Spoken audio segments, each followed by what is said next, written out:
আসসালামু আলাইকুম রহমতুল্লাহি আবরকাতুহু। কাছে এবং দূরে বিশ্বজুড়ে যেখান থেকে আমাদেরকে শুনছেন, আপনাদের সকলকে স্বাগত জানাচ্ছি বিআরবি নিবেদিত আলোকিত রমজান অনুষ্ঠানে, powered by Arkam Builders Limited এবং Al Arafah Islami Bank PLC. Co sponsor রয়েছে Nexus Properties, Islami Bank Bangladesh PLC এবং দারুন নাজাত মডেল মাদ্রাসা। প্রিয় দর্শক, আজকে অত্যন্ত গুরুত্বপূর্ণ একটি আলোচনার জন্য আমরা বিদগ্ধ দুইজন স্কলারকে এখানে স্বাগত জানিয়েছি। আমার ঠিক ডান দিকে রয়েছে আমার উস্তাদ হযরত মাওলানা ডক্টর মোহাম্মদ আব্দুল মতিন। আসসালামু আলাইকুম ওয়া রাহমাতুল্লাহি ওয়া বারাকাতুহু। ওয়া আলাইকুম আসসালাম ওয়া রাহমাতুল্লাহি ওয়া বারাকাতুহু। উস্তাদ কেমন আছেন? আলহামদুলিল্লাহ। আর ঠিক আমার বাম দিকে রয়েছেন প্রথিতযশা ব্যবসায়ী, আরকাম বিল্ডার্স লিমিটেডের সম্মানিত চেয়ারম্যান এবং বনশ্রীর মসজিদ আবু বকরের সম্মানিত খতিব হযরত মাওলানা আব্দুল কাদের সরকার। আসসালামু আলাইকুম ওয়া রাহমাতুল্লাহি ওয়া বারাকাতুহু। ওয়া আলাইকুম আসসালাম ওয়া রাহমাতুল্লাহি ওয়া বারাকাতুহু। উস্তাদ, আপনাদের দুজনকেই আমরা আজকে অনুষ্ঠানে স্বাগত জানাচ্ছি। তো আজকে আমরা দুই ভাগে আলোচনা করব। তো প্রথমে যে এই যে রোজাটা আমরা রাখি, অনেকেই কিন্তু বলেন যে এই তো কষ্ট, এই যে রোজা ফাস্টিং করে মানুষকে কষ্ট দেওয়াটা ছাড়া রোজা কিছু না। তো সায়েন্টিফিক দৃষ্টিকোণ থেকে রোজার বিষয়টা আপনি কিভাবে দেখেন? জি, আলহামদুলিল্লাহি রাব্বিল আলামিন ওয়াসসালাতু ওয়াসসালামু আলা সাইয়্যিদিল মুরসালিন ওয়া বাদ। আল্লাহ তাআলা বলেছেন, ইয়া আইয়ুহাল্লাযীনা আমানু কুতিবা আলাইকুমুস সিয়াম কামা কুতিবা আলাল্লাযীনা মিন ক্বাবলিকুম লাআল্লাকুম তাত্তাকুন। এক নম্বর কথা হলো যে আল্লাহ তাআলা যেহেতু রোজাটা ফরজ করেছেন, এক মাস না খেয়ে থাকা, নিশ্চয়ই এর মধ্যে কোনো কল্যাণ আছে। শারীরিক, মানসিক, নৈতিক, সামাজিক সকল দিক থেকে। তা না হলে দীর্ঘ এক মাস ব্যাপী আল্লাহ তাআলা এইভাবে না খেয়ে থাকা, দিনের বেলা হালাল জিনিসগুলো খাবার আছে আমরা খাই না একটা নির্দিষ্ট সময় পর্যন্ত, একেবারে ভোর রাত থেকে সুম্মা আতিম্মুস সিয়াম ইলাল লাইল, সন্ধ্যা পর্যন্ত। নিশ্চয়ই আল্লাহ তাআলার একটা পরিকল্পনা বা একটা কল্যাণ আছে। প্রথমত কথা হলো এটা মানুষের জন্য কল্যাণকর। এই 2016 সালে এই শুধু ফাস্টিংয়ের উপরে একটা বড় গবেষণা হয়েছে। জাপানের একজন বিজ্ঞানী ইউশোনোরি ওসুমি, তিনি এই ফাস্টিংয়ের উপর গবেষণা করে নোবেল প্রাইজ পেয়েছেন। সুবহানাল্লাহ, বিশাল ব্যাপার। এবং তিনি গবেষণা করে বের করেছেন যে মানুষের শরীরে এমজিএফ একটা হরমোন তৈরি হয়, যে হরমোন যদি মানুষ লাগাতার সারা বছর খেতে থাকে, এই হরমোন বাড়তে বাড়তে বাড়তে বাড়তে ক্যান্সারের রূপ নেয় এবং নিশ্চিত তার ক্যান্সার হয়। তো তাদেরই এইটা হবে না যারা 20 থেকে 25 দিন, উনি বলছেন 20 থেকে 25, উনি তো আর মুসলিম ছিলেন না তখন, পরে মুসলিম হয়েছেন। 20 থেকে 25 দিন যারা 10-12 ঘন্টা করে না খেয়ে থাকবে, এই হরমোনটা তাদের শরীর থেকে, এই কোষগুলো মরে যাবে বা ওই সবল কিছু কোষ এসে এগুলোকে খেয়ে ফেলবে। ক্যান্সারের মতো মারাত্মক ব্যাধি এবং আরও অনেকগুলো ব্যাধির কথা উনি বলেছেন যে এগুলো হবে না। তো দেখেন, অথচ মুসলমানেরা এক মাস এই না খেয়ে থাকে। এটা শুধু মানুষের জন্য না, সমস্ত জীবজন্তুর জন্য কল্যাণকর। আপনি দেখেন যে বছরের একটা সময় গাছের পাতাগুলো ঝরে যায়, পাতায় তো তার যে এটা রসটা টানে, ঝরে যায়। এক মাস তারা সিয়াম সাধনা করে। আমাদের আশেপাশে যে প্রাণীগুলো আছে, দেখবেন যে ব্যাঙগুলো বছরের একটা সময় শীতকালটা গর্তের মধ্যে চুপচাপ অল্প কিছু খাবার গর্তে নিয়ে লুকিয়ে থাকে। আবার যখন আষাঢ় মাসে বৃষ্টি শুরু হয়, লাফিয়ে লাফিয়ে পানির মধ্যে বের হয়, ওরা ডাকতে থাকে, নতুন উদ্যমে আবার বের হয়ে আসে। এই যে তাদেরও একটা সিয়াম সাধনা। সাপগুলো এরকম গর্তের মধ্যে লুকায় থাকে। শীতকালে দেখবেন যে পুকুরের মাছগুলো একটা কোনায় কোথাও একটা গর্ত করে, সারা মাঠ শুকায় গেছে, মাছগুলো কোনো একটা গর্তের মধ্যে চুপচাপ থাকে, সব মাছ এক জায়গায় একটা গর্তে। এরকম গর্ত মাছের খনির মতো অনেক সময় পাওয়া যায়। এটা না সিয়াম সাধনা। প্রত্যেকটা প্রাণীরই আল্লাহ প্রদত্ত তার সুন্দর স্বাস্থ্য রক্ষার জন্য এরকম একটা চমৎকার সিস্টেম আছে। তো এই ব্যাপারে যেমন ধরেন আইসল্যান্ড, তারপরে নরওয়ে, এই দেশগুলোতে অনেক সময় রাত হয় খুব ছোট। আমি সেদিন পত্রিকায় দেখলাম যে ল্যাফল্যান্ড, আইসল্যান্ড, এইদিকে কোনো একটা দেশে 1 ঘন্টা 55 মিনিট মাত্র রাত, এই যে লম্বা সময় তারা সিয়াম সাধনা করছে, এটা তাদের ক্ষতি হবে কিনা। বাংলাদেশের একজন পথিত যশা চিকিৎসক ডাক্তার গোলাম মোয়াজ্জম, প্রফেসর গোলাম আজমের ভাই, তিনি তখন রাজশাহী মেডিকেলের প্রিন্সিপাল ছিলেন। উনি ব্রিটেনে একটা কোর্স করতে গিয়েছিলেন, ব্রিটেনের ন্যাশনাল মেডিকেলে। তো তখন ছিল গ্রীষ্মকাল এবং রোজার দিন, অনেক বড় 19 ঘন্টা দিন। তো ওনার যে কোর্স কোঅর্ডিনেটর ছিলেন, উনি জিজ্ঞাসা করলেন, তার নাম ছিল জেন কমিংস, যে তুমি খাচ্ছ না কেন দিনের বেলা? স্যার এটা আমার রোজা, আমার ফাস্টিং, আমি সন্ধ্যায় খাবো, এটা আল্লাহর নির্দেশ।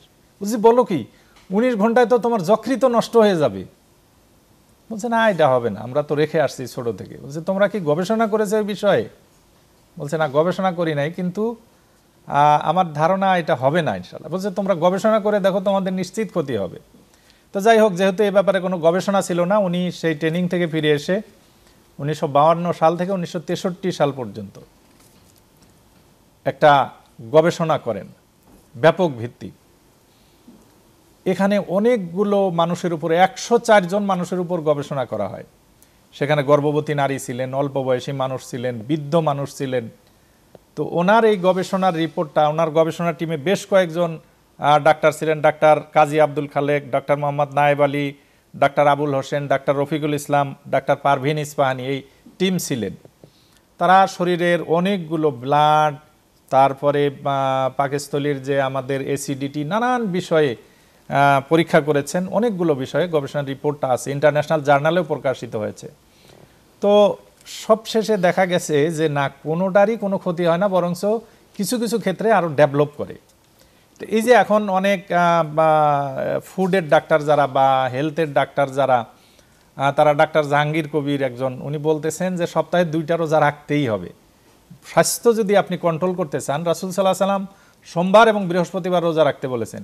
সেও কিন্তু এটা বলতেছে যে সপ্তাহে 2টা রোজা রাখলে এবং মাসে যদি আরও 3টা এক্সট্রা রোজা রাখা যায়, মানে আইয়ামে বীজের 3টা রোজা, তাহলে এই যে আমাদের ওস্তাদ মুফতি কাজী ইব্রাহিম হুজুর বললেন যে তার এই বড় ধরনের হার্টের রোগ, এই বড় ধরনের রোগ তার হবে না যদি সাপ্তাহিক রোজা, মাসে 3টা রোজা, আর রমজান মাসের রোজা, এটা যদি কেউ রাখতে পারে। যে এই রোজা মানুষের জন্য বাধ্যতামূলক, আল্লাহ ফরজ করেছেন ইবাদতের দিক থেকে, কিন্তু এটা যদি সায়েন্টিফিক দিক থেকে গবেষণা করা হয়, এটা মানুষের জন্য আবশ্যিক।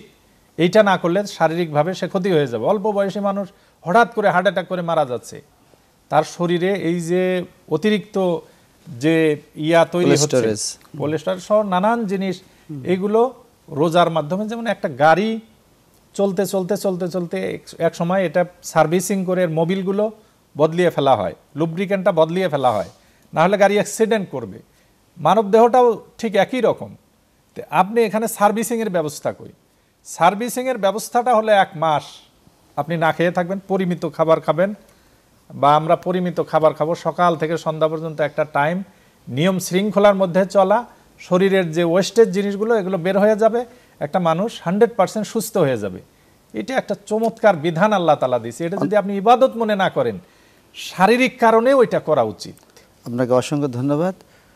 আমরা এখানে একটা হিসাব দিতে পারি যে আমরা সপ্তাহে 2টা রোজা রাখলে মাসে 4 দুগুণে 8, আর হলো আইএমএ বেজির 3টা, তাহলে হলো 11টা। তো মাস হলো 30 দিনে যদি ধরি 1/3 মাসে 1/3, তাহলে বছরে 1/3, 1/3 সময় যদি আমরা এই রোজার ভিতরে আর একেবারে একাধারে হচ্ছে 1 মাস। সুবহানাল্লাহ।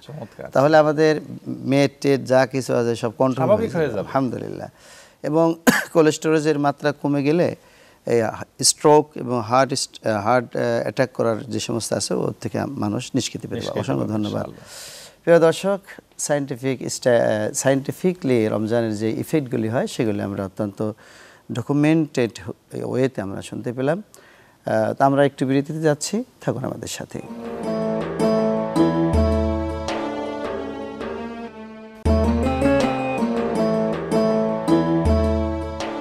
আসসালামু আলাইকুম রহমতুল্লাহি বারাকাতুহু।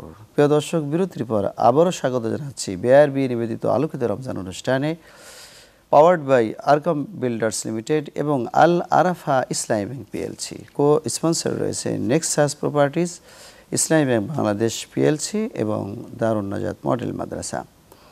তো আমার উস্তাদকে এখন এই অত্যন্ত ইম্পর্টেন্ট একটি বিষয় আলোচনার জন্য অনুরোধ করব, সেটি হচ্ছে মানব কল্যাণে ইসলাম এবং প্রান্তিক জনগোষ্ঠীর উন্নয়নে আমাদের করণীয়। আলহামদুলিল্লাহ রাব্বিল আলামিন ওয়াসসালাতু ওয়াসসালামু আলা সাইয়্যিদিল আমবিয়া ওয়া আশরাফিল মুরসালিন নবিয়িনা মুহাম্মদ ওয়া আলা আলিহি ওয়া সাহবিহি ওয়া মান তাবি'আহুম বিইহসান ইলা ইয়াউমিদ্দিন। আউযু বিল্লাহি মিনাশ শাইতানির রাজীম। বিসমিল্লাহির রাহমানির রহিম। ইন্নামাস সাদাকাতু লিল ফুকারা'i ওয়াল মাসাকিন ওয়াল আমিলিন আলাইহা ওয়াল মুআল্লাফাতি কুলুবুহুম ওয়া ফির রিকাব ওয়াল গারিমিন ওয়া ফি সাবিলিল্লাহ ওয়াবিনিস সাবিল ফারিদাতাম মিনাল্লাহ ওয়াল্লাহু আলিমুন হাকিম। আপনাকে ধন্যবাদ এই সুন্দর প্রশ্ন করার জন্য। আহলান সাহলান মাহে রমাদান 1446 হিজরি সালের শাহরুল্লাহ রমাদানের এই অনুষ্ঠান যারা শুনছেন তাদের সবাইকে ধন্যবাদ জানিয়ে আমি আমার আলোচ্য বিষয়ের দিকে যাচ্ছি। ইসলাম সার্বজনীন, ইসলাম মানবতার ধর্ম, ইসলাম সার্বকালীন আল্লাহ প্রদত্ত জীবন বিধান। ইসলাম আল্লাহর সৃষ্টিকুলের মাঝে সেবা করবে। হাদিসে আসছে আল খালক ইয়ালুল্লাহ, এই সৃষ্টিকুল হলো আল্লাহ তাআলার পরিবার, আর তিনি হলেন হুয়াল খালিক ওয়াল বারি, তিনিই সৃষ্টি করেছেন। তো তার সৃষ্টি সুন্দর রাখার জন্য তিনি নবী রসুলের মাধ্যমে এই পৃথিবীতে মানবতার কল্যাণের জন্য বিভিন্ন সময়ে বিধিবিধান পাঠিয়েছেন। সার্বজনীন সার্বকালীন মানবতার মুক্তির দূত 610 খ্রিস্টাব্দে আল্লাহ তাআলা ফারকালিতের চূড়ায় মক্কা নগরীতে বিবাক্কা নগরীতে মুহাম্মদ আরবি সাল্লাল্লাহু আলাইহি ওয়াসাল্লামকে ওহির মাধ্যমে এই দিন দিয়েছেন। ইন্নাদ দীনা ইনদাল্লাহিল ইসলাম। তো ইসলাম হলো সার্বজনীন এবং নবী হলেন সার্বজনীন সার্বকালীন। তো ইসলাম মানবতার কল্যাণ করবে এবং আল্লাহর সৃষ্টির কল্যাণ করবে। সব সৃষ্টিকুল আল্লাহ তাআলার। রসুল ইসলাম হলো সার্বজনীন, যেমন আল্লাহ হলেন রব্বুল আলামিন, রসুল হলেন রহমাতাল লিল আলামিন, কোরআনে কারীম হলো যিকরুল লিল আলামিন। এখন মানবতার কল্যাণটা আপনি কিভাবে করবেন? এই জন্য কোরআনে কারীমের নির্দেশ হলো আপনার 9 নম্বর সূরা আপনার 11তম পাড়ায় আল্লাহ তাআলা এরশাদ করেন 103 নম্বর আয়াত, খুদ মিন আমওয়ালিহিম সাদাকাতান। হে রসুল, আপনি মুসলমানদের মাল থেকে সাদাকা গ্রহণ করুন। কী হবে? তুতাহিরুহুম, এ সাদাকা তাদেরকে পবিত্র করবে এবং এ সাদাকা তাদেরকে আত্মশুদ্ধি করবে এবং তাদের প্রতি শান্তি বর্ষণ করুন। এই যে মাল, জাকাত, সাদাকা, এটা ধনীদের থেকে নেওয়া হবে এবং আল্লাহ তাআলা সূরা তাওবার আপনার 60 নম্বর আয়াতে আল্লাহ নিজেই বলেছেন যে ধনীদের থেকে নিয়ে ইন্নামাস সাদাকাতু লিল ফুকারা তুখাযু মিন আগনিয়াহিম ফাতুরাদ্দু আলা ফুকারাইহিম, অন্য আয়াতে আসছে। আপনি একটু খেয়াল করুন যে সাদাকাত বহুবচন, জাকাত, ফিতরা, অনুদান, এখানে কিন্তু বলা হয়েছে জাকাতের কথা। এটা নেওয়াই লাগবে কিছু ফকিরের জন্য, ফকির যারা নিঃস্ব গরিব অসহায়, এরপরে মাসাকিন যাদের অন্ন বস্ত্র ব্যবস্থা কিছুই নেই, এরপরে জাকাত মন্ত্রণালয় নমুসলিমের জন্য, দাস দাসের মুক্তির জন্য একটা গুরুত্বপূর্ণ দেন। অল গারিমিন, ঋণকে আপনার মানুষ ঋণগ্রস্ত হয়, যারা ঋণগ্রস্ত হয়েছে এদেরকে আপনার জাকাত ফান্ড থেকে দেওয়া হবে। এরপর ওয়াফি সাবিলিল্লাহ, ইসলামী আন্দোলন, যে ফি সাবিলিল্লাহ, ফি সাবিলিল্লাহর দেখেন একটা গুরুত্বপূর্ণ খাত। আমাদের 64টা ডিস্ট্রিক্টে আপনার 495টা উপজেলায় যে হেফজখানা মাদ্রাসাগুলি আছে, এখানে দেখেন অসহায় এতিম অনেক পড়াশোনা করে, যাদের দায়িত্ব নেওয়ার এই সমাজে কেউ নেই। তাহলে দেখেন ওয়াফি সাবিলিল্লাহ, তাদেরকে দিন শেখাতে পারেন আপনি। এবং আমাদের ধরেন বুয়েট, কোয়েট, চুয়েট, মেডিকেল, প্রান্তিক জনগোষ্ঠী পড়ে, যাদের আপনার আমার এই সমাজের জন্য ডাক্তার দরকার, আমার এই সমাজের জন্য ইঞ্জিনিয়ার দরকার। আমরা যদি জাকাত ফান্ড থেকে সারা দেশে জাকাত উত্তোলন করে মেডিকেলে যারা ভর্তি হবে অসহায় দরিদ্র, বুয়েট কোয়েট যারা দরিদ্র আছে, প্রান্তিক জনগোষ্ঠীকে যদি আমরা নির্ণয় করে একটা ফান্ড কালেকশন করে এদেরকে যদি পড়াশোনা করাই, তাহলে আমাদের শিক্ষা উন্নয়ন হবে, একটি কল্যাণকর রাষ্ট্রের দিকে যাবে, দারিদ্র বিমোচন হবে এবং আমাদের এই বাচ্চারা USA, কানাডা, অস্ট্রেলিয়া বিভিন্ন দেশে ছড়িয়ে পড়বে। দেখেন আমরা কিন্তু শিক্ষায় পিছিয়ে আছি, তাহলে আমাদেরকে এই জাকাত উত্তোলন করে সারা দেশ থেকে নির্দিষ্ট আমাদের ইসলামী ফাউন্ডেশনের অফিস আছে, তারপরে বাংলাদেশ সরকারের জাকাত বোর্ড আছে। আমরা যদি প্রতি জেলায় উপজেলায় আপনার জাকাত বোর্ড গ্রহণ করে কওমি মাদ্রাসা, আলিয়া মাদ্রাসা, পীর মাশায়েখ তাদেরকে কমিটিতে অন্তর্ভুক্ত করে আমরা জাকাত কালেকশন করি এবং এই জাকাত আবার দরিদ্রদের মাঝে শিক্ষা খাতে ব্যয় করি, তারপরে ক্যান্সার হসপিটালে অনেকে চিকিৎসা নিতে পারে না, আমরা ব্যয় করি, তাহলে একটি ইসলামী কল্যাণকর রাষ্ট্রে দারিদ্র্যমুক্ত সমৃদ্ধশালী হতে হলে প্রান্তিক জনগোষ্ঠীকে আমাদের এই জাকাত ভিত্তিক ব্যবস্থা গ্রহণ করতে হবে। দেখেন আমরা গ্রাম ভিত্তিক বাংলাদেশ, হ্যাঁ, পল্লী উন্নয়ন। আমাদের গ্রামে এমন দরিদ্র ছেলে আছে যাদেরকে যদি আমরা আপনার জাকাতের মাধ্যমে তাদেরকে সহযোগিতা করতে পারি তাহলে সমাজে কিন্তু এরা অনেক ভূমিকা রাখবে। আপনি দেখেন আমাদের বুয়েটে প্রকৌশল বিশ্ববিদ্যালয়ে অনেক স্টুডেন্ট আছে গরিব। আমাদের মেডিকেলে বাংলাদেশ সরকারের 38টার মতো সরকারি মেডিকেল আছে। আপনার এখানে অনেক গরিব, আমরা পত্রপত্রিকায় দেখি, প্রথম আলোতে দেখি, ডেলি স্টাডি দেখি, যুগান্তরে দেখি, অনেক অসহায় নিঃস্ব গরিব বাচ্চারা পড়তে পারে না।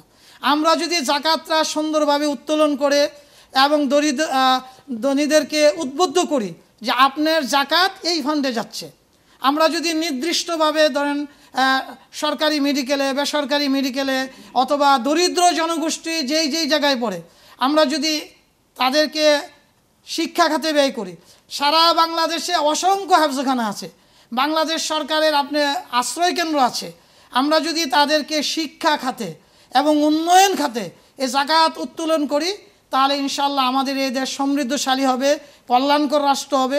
এবং আমাদের এই জনগোষ্ঠীকে ট্রেনিং দিয়ে আমরা যদি প্রবাসে পাঠাই এরা কিন্তু আমাদের অর্থ আহরণ করতে পারবে এবং আপনার রেমিটেন্স কালেকশনের মাঝে অনেক বড় ভূমিকা রাখতে পারবে। আমার জানা মতে আমরা যারা এই লাইনে কাজ করি, আমরা বুয়েট কুয়েটে এই বাচ্চাদেরকে পড়ানোর পরে দেখা গেছে এরা পৃথিবীর বিভিন্ন জায়গায় ছড়িয়ে পড়েছে। কেউ সিঙ্গাপুর গিয়েছে, কেউ অস্ট্রেলিয়া গিয়েছে, কেউ কানাডা গিয়েছে, কেউ ইউএসএ গিয়েছে, সেখান থেকে এরা ভালো ভূমিকা রাখছে। এবং আমাদের এই জাকাত উত্তোলনের মাধ্যমে আমাদের যে মুক্তবগুলি পরিচালনা করতে হবে, যে সারা দেশের মুক্তবে কারা পড়তে পারছে না, কেন পারছে না, তাদের জামা কাপড়ের ব্যবস্থা করা, তাদের বাসস্থানের ব্যবস্থা করা, তাদের চিকিৎসার ব্যবস্থা করা। এবং নারী, অসংখ্য নারী, অবহেলিত নারী আছে যে যাদের চিকিৎসার ব্যবস্থা হচ্ছে না। আমরা যদি বিভিন্ন মেডিকেল কলেজে এই জাকাত ফান্ড কালেকশন করে বারডেমে, ঢাকা মেডিকেলে, যত মেডিকেল কলেজগুলোতে আছে আমরা যদি জাকাত কালেকশন করে ওখানে ফান্ড দিই তাহলে কী হবে, দারিদ্র বিমোচনের বিশাল উপকার হবে। আর বাংলাদেশি জনগোষ্ঠী কিন্তু আপনার দানের ভিতরে সবচেয়ে পারদর্শী, ওনারা সবচেয়ে বেশি দান করেন। এই যে দেখেন ঢাকা শহরের অসংখ্য মসজিদে 30 দিন ইফতারি হচ্ছে মাশাআল্লাহ, এরপরে আপনার জাকাত কালেকশন হচ্ছে। আমি আপনার মাধ্যমে আমার বক্তব্য যারা শুনছেন তাদেরকে অনুরোধ করব যে প্রান্তিক এই গ্রামীণ জনগোষ্ঠীকে শিক্ষায় রূপান্তরিত করার জন্য, দারিদ্র বিমোচন করার জন্য, কর্মসংস্থানের জন্য আমরা জাকাত উত্তোলন করব, জাকাত দিব এবং আমাদের পাড়া মহল্লায় জাকাত কালেকশন করে বাংলাদেশ সরকারের যে জাকাত ফান্ড আছে এই জাকাত ফান্ডে দিব এবং আমরা দারিদ্র বিমোচনে ভূমিকা রাখবো ইনশাআল্লাহ। অসংখ্য ধন্যবাদ আপনাকে, অত্যন্ত সুন্দর বলছেন উস্তাদ। আমরা এর সাথে আর একটা যদি যোগ করতে পারি সেটি হলো আমরা যে সমস্ত গরিব অথচ মেধাবী তাদেরকে আমরা সাপোর্ট দিয়ে, তারা ডাক্তার, ইঞ্জিনিয়ার, বড় বড় আলেম, তারা অনেক বড় শিক্ষিত হয়ে দেশ বিদেশ থেকে তারা যে রেমিটেন্স যোদ্ধা হয়ে গেল, তারা যে আমাদেরকে বৈদেশিক মুদ্রা দিল, তারাও কিন্তু যেহেতু তারা এইভাবে পড়েছে, তাদের এই জিনিসটা জানা আছে কীভাবে পড়েছে, আমাদেরকে কারা সহযোগিতা করেছে, সেও কিন্তু একজন ডোনার হয়ে যাবে। সেও একসময় ডোনার হয়ে সে পাঠাবে। সে মাসে যদি এরকম কোনো সংস্থা থাকে যে তুমিও পাঠাও, তুমি তো পড়েছো কীভাবে জানো, সেও যদি মাসিক একটা চাঁদা বা একটা অ্যামাউন্ট যদি পাঠাইতে থাকে, দেখা যাবে যে আমাদের এই ফান্ডটা আরও সমৃদ্ধ হয়ে গেছে।